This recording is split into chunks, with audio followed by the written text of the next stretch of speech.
A commencé par les excuses à la presse du président du Présidium, Gali Ngoté Gata. Après cette intervention, le président du Présidium a notifié que la souveraineté du dialogue est un acquis, ce qui permettrait aux participants de débattre dans le respect mutuel et la sérénité. En résumant les points débattus lors de la séance précédente, le Présidium a présenté 19 listes de corporations à intervenir pendant les assises du dialogue national inclusif et souverain. Après la restitution des travaux du 3 septembre faite par les rapporteurs du Présidium, le président de cette institution en charge de diriger les débats de cette grande rencontre nationale a suspendu la séance. Et ce, pour permettre aux participants de mieux appréhender les différents points afin de faire des observations et propositions. À la reprise, l'agenda a fait l'objet des discussions. Plusieurs participants ont fait des observations tout en proposant des modifications de l'agenda disposant de 5 thématiques dont la forme de l'État, la Constitution, les élections et la réforme de l'armée.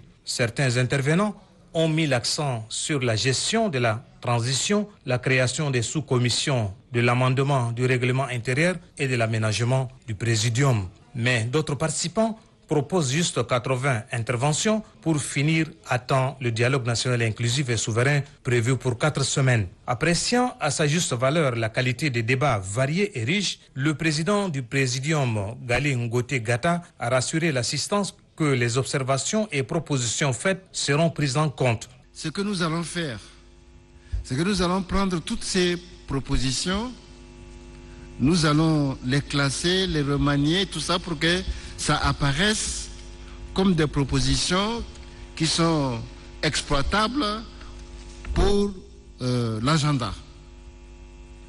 Le Présidium va donc réaménager en fonction de ces propositions l'agenda qu'il portera à votre connaissance demain matin pour demander très rapidement votre opinion afin qu'on puisse l'adopter et rentrer dans le vif du sujet. Le comité ad hoc mis en place a fait aussi l'objet de critiques. Selon les auteurs de ces observations, les membres du dit comité n'ont jamais fait la restitution de leur mission. C'est bien ficelé, mais toutefois ça reste un agenda que le temps de travail qui va essayer de décider. Parce qu'en relative aux thématiques, certaines thématiques sont plus intéressantes et qui nécessitent absolument des débats approfondis. C'est pourquoi, à mon humble avis, on ne peut pas aussi rester figé sur l'agenda actuel. On risque d'être prisonnier de temps. D'autre part, je suis satisfait, optimiste par rapport à ces dialogues. Le début était un peu difficile.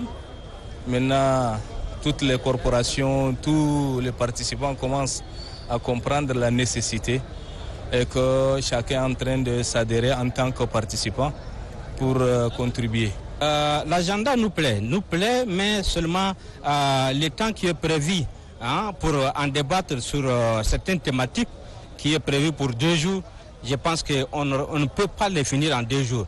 Donc l'idéal serait un peu élastique pour que vraiment les gens en débattent sérieusement. Nous sommes 1500 participants. Et si ces 1500 participants, chacun voudrait dire quelque chose, je pense que c'est très vaste. Et même s'il faut donner à 100 personnes, je pense que c'est très peu pour, en 2 jours pour en finir. Bien que nous avons débuté avec beaucoup de tâtonnements, c'est ce soir que nous avons réellement commencé les travaux du DENIS. Donc l'agenda, c'est la matière première qui cadre même les activités du DENIS et nous sommes avancés. Le problème du Tchad, c'est un problème qui nécessite assez de temps. Mais il ne faut pas se voiler la face. D'ici le 20 octobre, on aura des problèmes de calendrier, même de la transition. Et si on se permet à ne pas bien chronométrer ce que nous sommes en train de faire, on risquera de tomber dans ce piège malgré nos notre souveraineté. L'agenda a été bien présenté, des étapes jusqu'à étape 14, de 1 jusqu'à 14. Et je crois qu'à partir de demain, on va adopter l'agenda et puis on va entamer les discussions en général, Inch'Allah. Le facteur temps n'est pas pour moi nécessaire. Nous, à Doha, au lieu de faire 1 mois, nous avons fait 5 mois.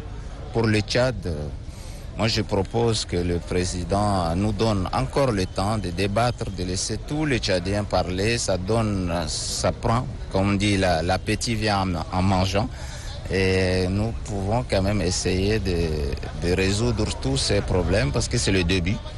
Et il y a certaines petites imperfections et je pense qu'avec le temps, avec tous les Tchadiens qui sont dans la salle, nous pouvons quand même essayer de sortir le Tchad de l'ornière.